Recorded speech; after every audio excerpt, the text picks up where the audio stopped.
PG teaching experience about 10 years. So uh, I would like to call Dr. Shenge sir to continue his lecture and presentation. Thank you.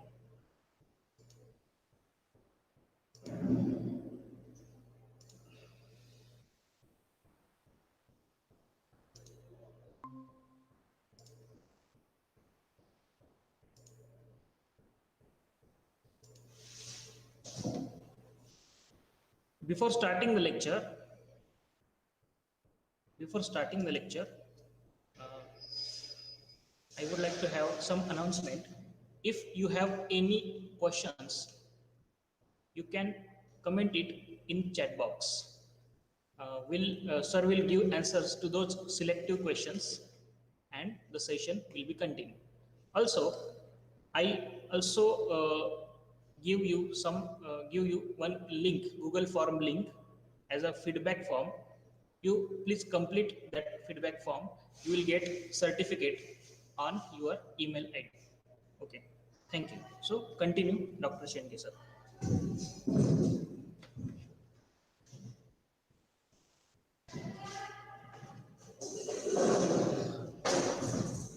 Thank you, Dr.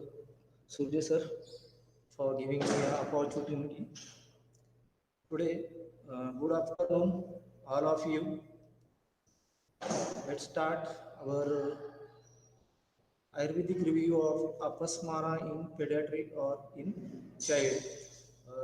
I will try my little bit effort to this topic because this topic is very vast, but I will try my level best. Let's start with the review of Apasmara in pediatric.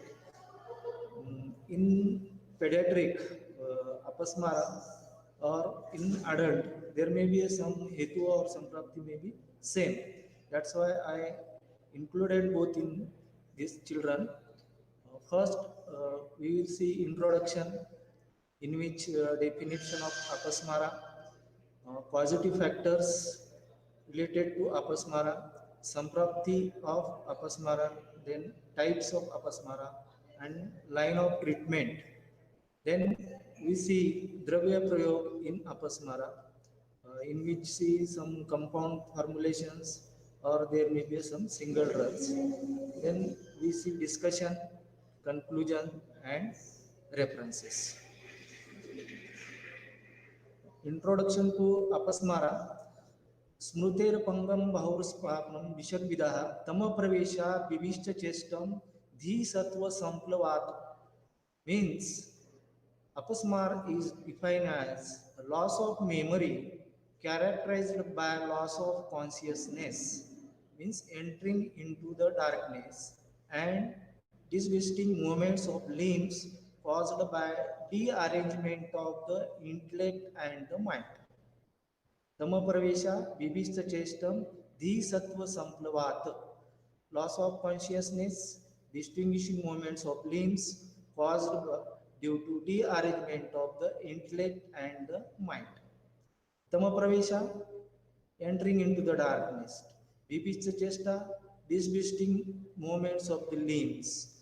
And Dhi Sattva Samplavat means there is dearrangement of the intellect and the mind. This sutra is from Charak Samhita, Adhyay 3, Sutra 3. Sorry, Adhyay 10, Sutra 3. Then apasmara is correlated with epilepsy in modern science. Epilepsy is a central nervous system disorder in which nerve cell activity in the brain becomes disturbed, causing seizures. Overview of epilepsy, that is apasmara. It is chronic neurological disorder characterized by episodic unprovoked seizures. In pediatrics, there may be causes related to the newborns or related to the older child. In newborns, then at the time of it may be again prenatal, natal, or postnatal, in which there may be a at the time of birth there may be injuries, intracranial hemorrhage, forceps delivery, or there may be again due to the fetal hypoxia is there, then delayed cry or absent cry, then ischemic hypoxic encephalopathy, that is hypoxia, then birth asphyxia, or there may be intracranial hemorrhage due to the asphyxia. Then brain injuries, strokes, brain tumor, infections of the brain, and birth defects, congenital birth defects, or there may be a meningitis, then encephalitis, or any other infections which may cross blood-brain barrier and causes intracranial infections may goes to the epilepsy or apasmar in future. Approximately 50 million people worldwide have epilepsy as per the WHO. Again, as per previously we see, Smritir Pankam Bahur Spram Vishad Vidha Tama Pravesham Vivishta Chestam Di Sattva Samplavat. Then hetu or causative factors related for epilepsy or apasmara. First, we have to see the causes or hetu related to the diet or ahara, in which guru ahar, second viruddha ahar, then alcoholic or excess alcoholic or fish. These are the again guru ahara. There are so many contents or there are so many cereals or minerals which may having the guru ahara, viruddha ahara. There are so many examples, but I will in short in it is labeled as guru ahara, viruddha ahara, alcohol or fish. Then causes related to the vihar or it is related to the lifestyle, veg dharana, then ati vyayam, then abhicharya or impaired sleep wake cycle or disturbed sleep, then no any lifestyle or modern lifestyle the, which are sleeping late night, then wake up late morning, all these abhicharya or excessive exercise, or there may be a veg dharana or do not go for the proper dinacharya. Then mansic or psychological causes. Then the peoples who having shok, bhaya, that is persistent grief, passion, anger, chinta. Then timid personalities or rigid personalities having guru and vruddha apacharya, or they are not following any the acharya charya, sadacharya, they are not following any sadacharya and having the apacharya. Then prajnapara, these are the positive factors which are related to the ahara, which are related to the vihara, which are related to the mansic or psychological causes. Then we have to see the samprapti related to the apasmara. Then mithya ahar vihar, vatadi dosh prakop, nidan, chinta, shok, they violate the raja and tama. Raja and tama will get violated by this mityahar vihara, vatadi dosha, prakop, nidana, chinta, shok. They may disturb or they disturb the sharir and manas dosha prakop, or they may cause prakop by disturbing sharir and manas dosha. They will goes to prakop of sharir and manas dosh. Then they cause dosha prasara in hridaya and manoha srotas. They will lead, this prakop may lead to the dosh prasar in hridaya and manoha srotas, and they cause manak shobha. They cause manak shobha, and there will be a smriti nashya. Due to this manak shobha, there will be smriti nash, and there will be, when there is a smriti nash, there will be a veg, and due to the veg is due to tama pravesha and vivishta chesta, that is entering of the darkness, having disturbed body movements, or there may be a disturbed or involuntary movements, that is involuntary movement, tama pravesha, darkness, entering of the darkness, it is known as a vega, and it is due to the smriti nasha. Smriti nasha is due to the manak shobha is due to the dosha prasara in hridaya and manoha srotas, and dosha prasara is due to the sharir and manas dosh prakopa, and this sharir and manus dosh prakopa is due to mityahar vihar, vatadi dosh prakop, nidan, chinta, shok. Due to that, there is mutation of the raja and tama, and this may lead, this all will be cycle leads to the apasmara. Then संप्राप्ति घटक, संप्राप्ति घटक दोष vata dominant sharir dosha. This is due to vata dominant sharir dosha, and due to the disturbance of raja and tama. Due to disturbance of raja and tama, there will be disturbance of manas dosha. Due to rajatama, there is disturbance of manas dosha, and due to vata dominant, there is a sharir dosha. Dushya smriti, there will be a dushya will be smriti. Adhisthana हृदय आणि मनोह स्रोतस, अधिष्ठान हृदय आणि मनोह स्रोतस, आणि स्रोतस मध्ये मनोह आणि संज्ञावह. देयर विल बी मनोह अँड संज्ञावह स्रोतस विल बी अफेक्टेड. अधिष्ठान विल बी हृदय अँड मनोह स्रोता. देयर दुष्य विल बी स्मृति, and dosha will be vata dominate sharir dosha, and rajatama disturbed by manas dosha. Then let's we go in details what we love. Tama pravesha is correlated with pre-ictal phase. Vibhisya chesta is correlated with ictal phase, and Dhisattva samplava it will be correlated with post-ictal phase. In pre-ictal phase, there will be a loss of consciousness or entering into the darkness. There will be entering into the darkness. Then aura. Aura means there is some perception before the actual ictal phase, or before Bibhicha Chesta, there will be some sensation, that is deviation of the eyes or appearance of the different colors in front of the eyes, deviation of the eyes. Then salivation and nasal discharge. Salivation and nasal discharge. Then sensation of spasm. There will be some spasm or contraction of the muscles before actual ictal phase. Then there is some tightness or congestion of the heart. Tightness or congestion of the heart. There will be a giddiness. Giddiness. This is the pre-ictal phase or tama pravesha phase. Then bibhisya chesta or actual ictal phase, convulsions with teeth biting, then dribbling of frothy saliva, then expiratory dyspnea, or there may be involuntary speech or murmuring, head retraction to one side, constriction of the fingers, unstable movements of the limbs. Then we have to see the Dhisattva samplava, means post-ictal phase. In post-ictal phase, there is altered state of consciousness. There is altered state of consciousness. Then there may be drowsiness, there may be a confusion, there may be a nausea, there may be a headache. That is, this is the epilepsy is correlated with apasmara.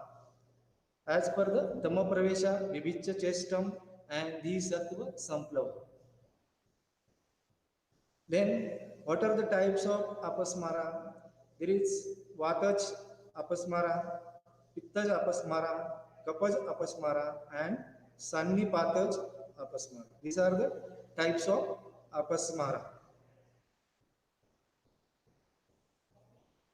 Then, line of management or the principles of the management. How to do the management in apasmara. First, there are some principles or line of management, and first you have to decide the principle or line of management, and they go for the specific management or by the one by one by drug choice or any other treatment. But you have to decide first what line of treatment should be given into the apasmara, or what are the principles to be followed in the management of apasmara. First, restore the activities of the heart, channels, that is vessels, and the mind, which are occurred by the dosha by the use of sharp remedial measures like vamana. For Vatik apasmara, Basti is advised. For Paitik Apasmara, Virechana is advised. For seismic Apasmara, Vamana is advised. Then there are some compound formulations used in Apasmara. There are so many gratas, telas, or compound drugs. As per the Vatas, Pittas, or Slashmats, you have to choose the Greta, Tela, or any other treatment for Apasmara. Name of the formulation, that is Brahmi Gruta. Brahmi Gruta is a Apasmara Jita. The action is Apasmar Jita. Then Tiktaka Gruta Apasmar Hara. Then Dadika Gruta Apasmar Gadam Hara. Then Dhanvantara Gruta Apasmar Hara. Then Kalyanaka Gruta Apasmar Hara. Then Mahapanchagavya Gruta Apasmar Hara. Then Kushmanda Gruta Apasmar Hara. Then Juniya Gruta Apasmaram Nashyata. Junior Gruta having the action as Apasmara Nashyata. Then Lasunadi Grutya having Apasmara action. Then Balatela is having Apasmara Prana Nashyata. Then Amrutadi Tela is having Apasmaram Hantya. Then Sirishisha having action of Apasmaram Nashyata.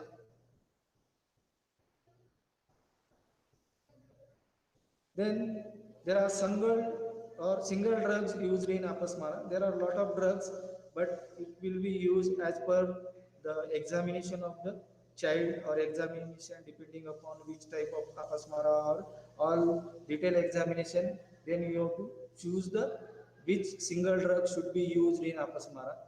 There may be a Brahmi, Jyotishmati, Shankapushpi, Kushmanda, Vacha, Rasuna, Shatauri, Kusta. These are the drugs used as a single drug in the treatment of Apasmara. They having as per their virya, rasa, vipa, virya, or depending upon the prakurti or depending upon all the examination of the child, you have to decide which drug should be used in Apasmara.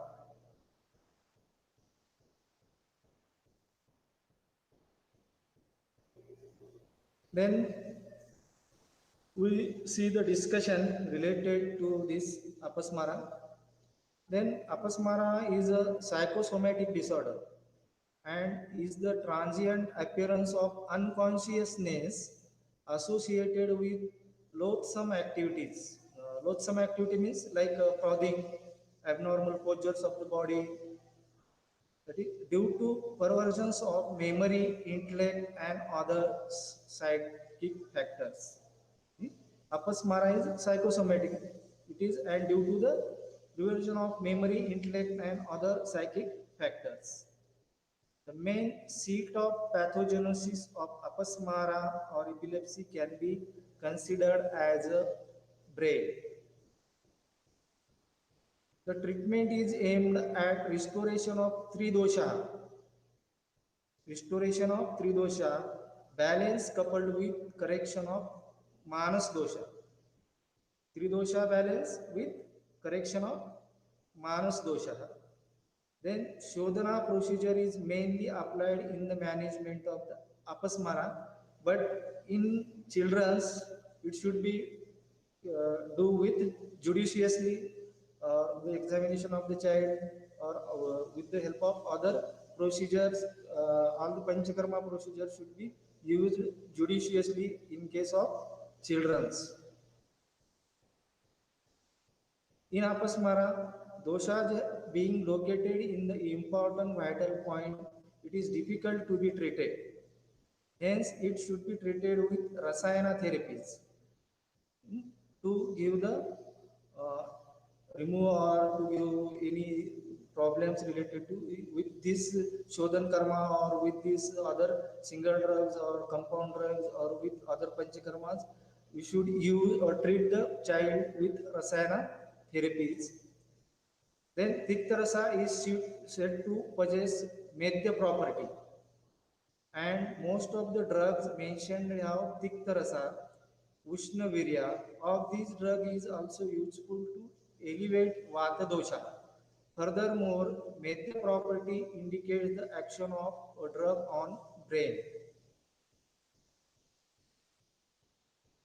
Medhya Rasayana drugs like Shankapushpi are rich sources of antioxidants which are very good for the prevention of nerve cell damage and preservation of cell health. This drug is also used. Then among the formulations mentioned, majority are Grita and Taila preparations. Substances with high lipid solubility may cross the blood-brain barrier by the simple diffusion method. Then flavonoids, phenolic compounds, alkaloids, saponins, etc. are major phytoconstituents responsible for anticonvulsant activity.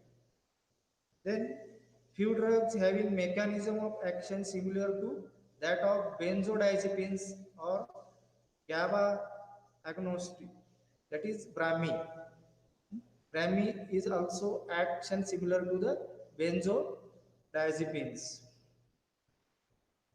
Then apasmara is Krushya Sadhya and Yapya Vyadhi. Apasmara is Krushya Sadhya and Yapya Vyadhi. Easily available herbal drugs can be utilized to manage the symptoms of apasmara. Apasmara is included under Mansik Vikara, which resembles the symptoms of epilepsy. Then recent research studies showed significant anti-epileptic activity of herbs like Shankapushpi, Vacha, Rasool, Shatavari is going on, and in some research it may be proved significant. Even though some drugs are not mentioned for apasmara property in Ayurvedic literature, recent research study proved scientific validation for their anti-convulsant activity. Thank you very much. Thank you very much. Then, if you have any questions, you may ask.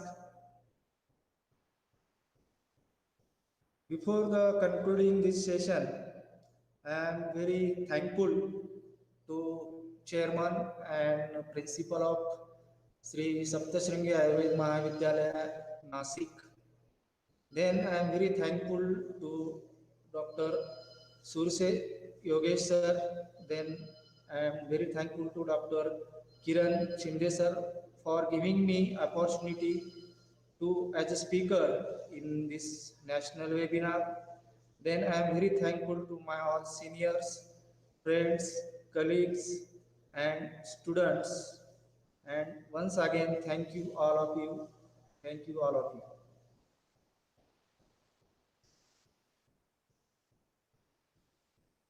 Also,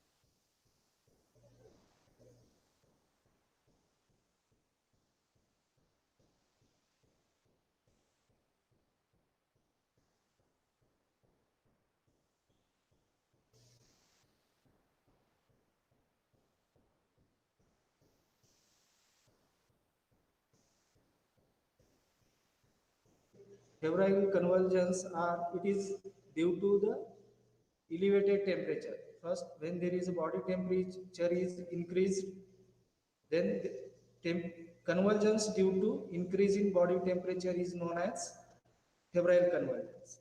And this period is from 6 months to 6 years. Normally, the febrile convulsions from 6 months to 6 years. This is the common period for febrile convulsions, and it is due to increase in body temperature. Or it may be in severe high-grade temperature is there.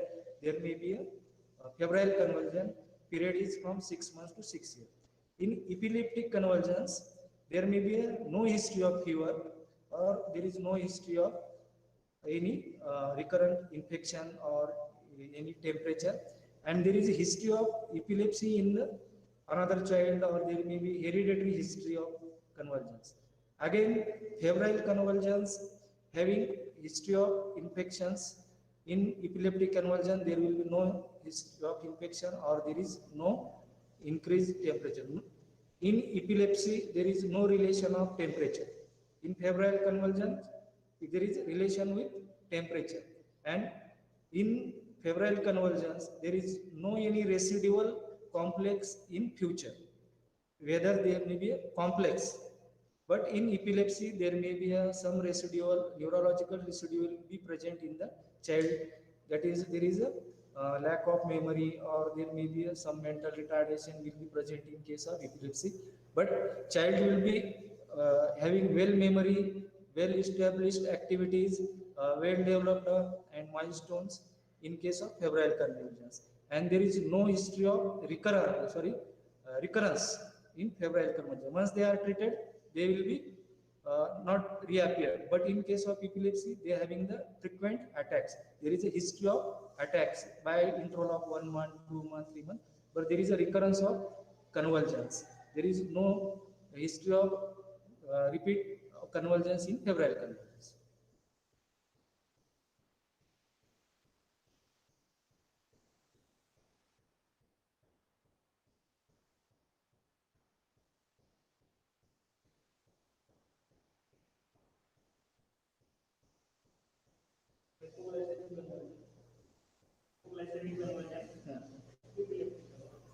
Yeah. Again, hypoglycemic, one another question, hypoglycemic convulsion and epileptic convulsion.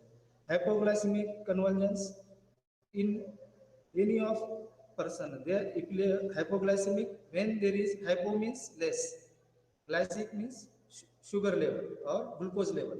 When our normal blood sugar level decreases, then there may be a imbalance or the proper convulsions due to the reduced sugar level or reduced glucose level. When there is convulsions due to reduced sugar level, it is known as hypoglycemic convulsions. It may be due to the hypoglycemia, it may be due to the hypokalemia, it may be due to the any electrolyte imbalance. Any electrolyte imbalance may cause convulsions. But there may be when body not get sufficient electrolytes or glucose, then there may be, as a response, there will be a convulsions. These are known as hypokalemic convulsions. These are known as hypoglycemic convulsions. In this, in hypokalemia, there is decrease in the potassium level. In hypoglycemia, there is reduction or there is decrease in the normal body sugar, and that's why there is convulsions. Again, epilepsy, there is no relation with hypoglycemia. There is in epilepsy cases or in the baby or child which having epileptic convulsion, their body sugar level will be normal. There will be electrolyte, serum electrolyte will be normal, but there will be due to the problem in the conduction. Main problem in the epilepsy is the conduction in the brain. There may be a firing of the neurons. There is neuronal pathway is disturbed in the epilepsy, but in hypoglycemia there will be, it is due to only the decreased level of sugar or glucose in the body. And when we give sufficient sugar, then it will be normal or okay. But in case of epilepsy, this will not happen. You have to give the continuous treatment to anticonvulsant treatment should be given continuous. In case of hypoglycemic, only you have to maintain the sugar level for that period, and again it will be okay.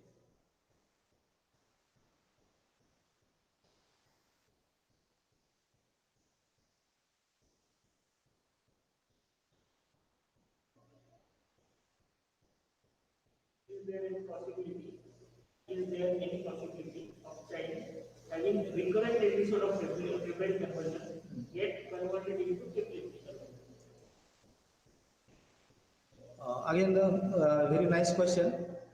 If the children having repeated febrile convulsions, before that we have to see what is the main pathology behind or main cause behind this febrile convulsion. Main cause behind febrile convulsion is the increase in body temperature. Or again, if there is immaturity of the mean this body temperature is regulated by the hypothalamus. Mainly if body temperature is regulated by the hypothalamus, when if there is immaturity of the brain, or if there is any neurological problem in already present in the child and having increase in the body temperature, having they may have, this child may having the recurrent febrile convulsions. If there is immaturity of the hypothalamus and which unable to control the body temperature, and the temperature of the body goes on increasing, at that time there may be several febrile convulsions, there may be periodic several convulsions. But when we treat the cause, after treating the proper cause, then there will be not repetition of the febrile convulsions. But in case of epilepsy, there will be a recurrent convulsions. We have to use continuous daily anticonvulsant therapy is given continue. If only we discontinue the anticonvulsant therapy, again without any temperature, without any infection, the child may get convulsions, or the child may have convulsions. In epileptic convulsions required continuous anticonvulsant therapy. But in case of febrile convulsion, they does not require continuous. Whether it may be a recurrent, you remove the cause, you give the treat cause, then the convulsions will be get stopped. But in case of epileptic, they will not be cured because it is Kruschasadya or Yapper. In case you have seen, if the patient or in this childhood epilepsy may be continued in adult. You have seen many of them on walking on the road. There may be a sudden adult people or small child will be get having convulsions. This is known as epilepsy. But in case of febrile, they have the history of temperature, history of the infection.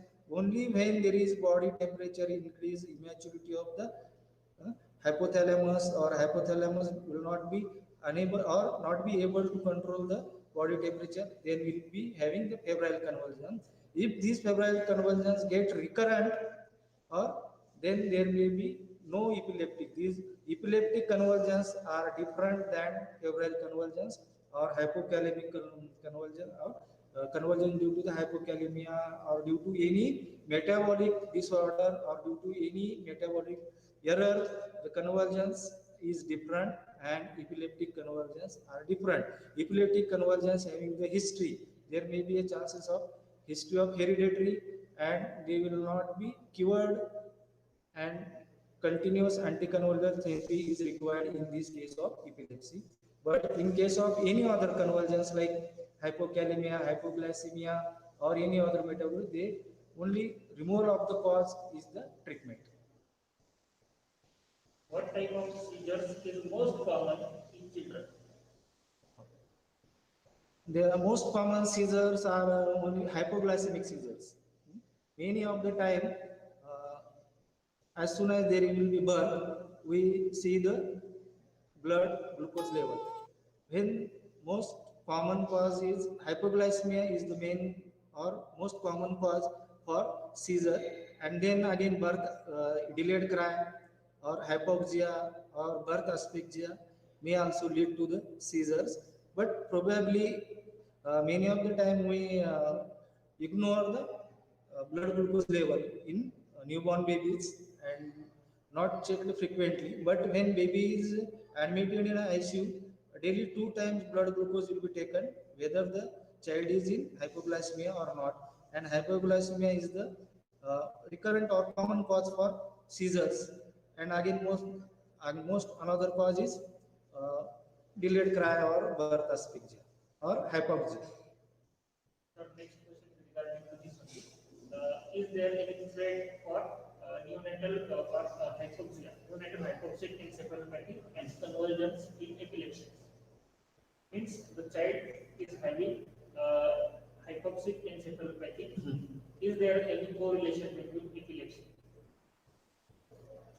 If the child is having a ischemic encephalopathy or epilepsy, both हाँ, hypoxic ischemic encephalopathy or epilepsy. Hypoxic ischemic encephalopathy means there is cause is behind hypoxia. We treat first hypoxia, then encephalopathy will be reduced or disappeared slowly. But there may be some neurological deficit. There may be some neurological deficient, or there may be some neurological problem in futures due to hypoxic ischemic encephalopathy prolonged. Then there may be some residual neurological deformities or neurological problems in future in children. This is different, and epilepsy is again different. In epilepsy there may be a convulsions for short while, then child will be again normal. There will be some there is a memory will be short, but in this hypoxic ischemia there may be impartial or partial, or there may be a permanent brain damage in case of hypoxia. As like this, there will be no chances of, in epilepsy there are no chances of neurological deficit. Child will be normal way after the convulsions, but this will not happen in hypoxic ischemic encephalopathy.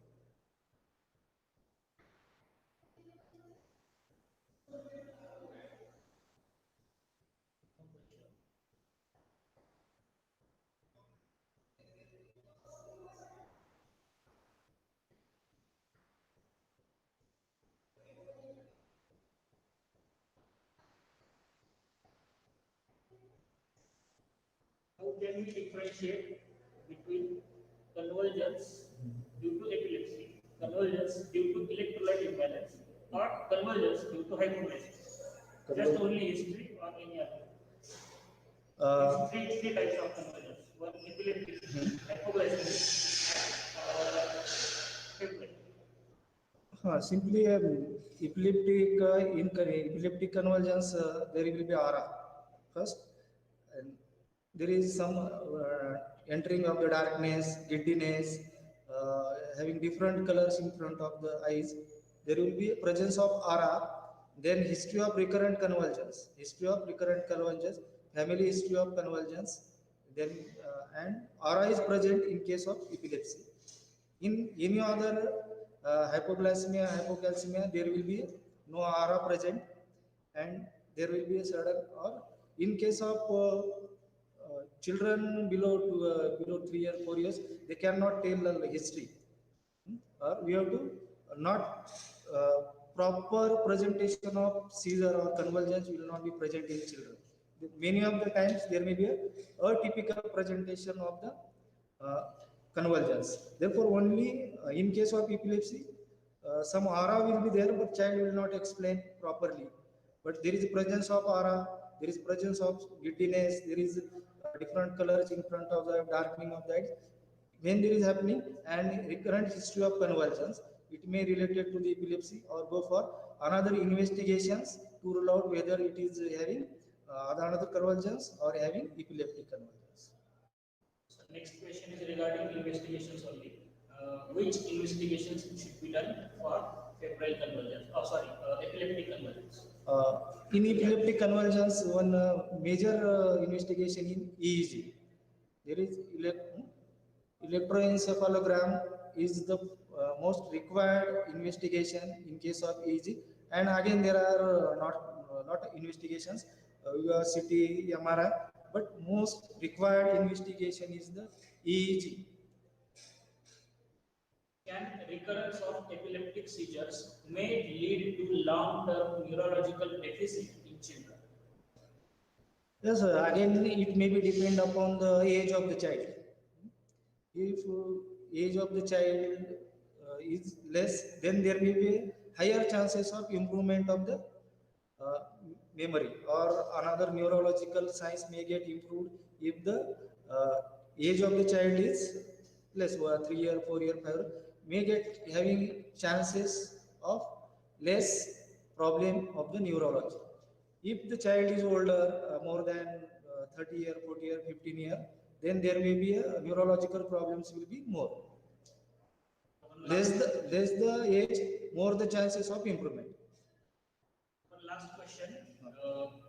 Is there any Ayurvedic treatment or Ayurvedic preparation to avoid recurrence of epileptic seizure and long-term neurological deficit in children. I will repeat. But main problem we give it as a supplementary, or we cannot avoid anticonvulsant drugs in the child. Each and every convulsion may damage the brain of the child. Therefore, first, by giving anticonvulsant therapy, we can improve the memory or neurological problems in the children. But only Ayurvedic treatment in this epilepsy uh, is problematic. If our treatment is given and there may be a convergence, then there may be more hazardous for the future of the child. They may cause a long-term handicap, neurological handicap. If we not use anticonvulsant, we use anticonvulsant with our Ayurvedic supportive treatment, and it may give you best result. Then best we can reduce then anticonvulsant drug dose. Then slowly we reduce the duration of this anticonvulsant. But starting point, start with the anticonvulsant with supportive treatment of the our Ayurvedic. There have so many tremendous drugs, and gradually we reduce the anticonvulsant therapy, duration of the dose of the therapy, then duration of the therapy, and increase our Ayurvedic treatment. They may give both the treatments simultaneously, give more result than single therapy. So one is different question in there. Is there any correlation between Graha Badha along with epilepsy? There are so many skandapasma, or there are actually convulsions are also described having idiopathic cause. In modern also there are so many having no any cause. There is my MRI will be normal, CT will be normal, EEG will be normal, or no any history, but having convulsions.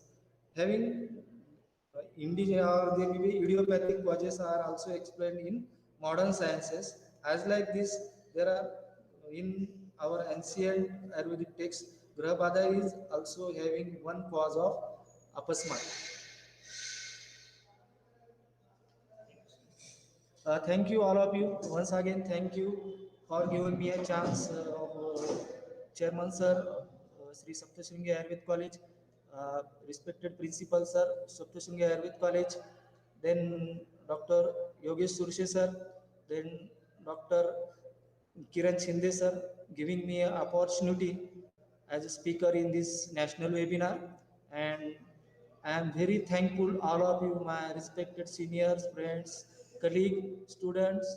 Thank you all of you. Thank you very much.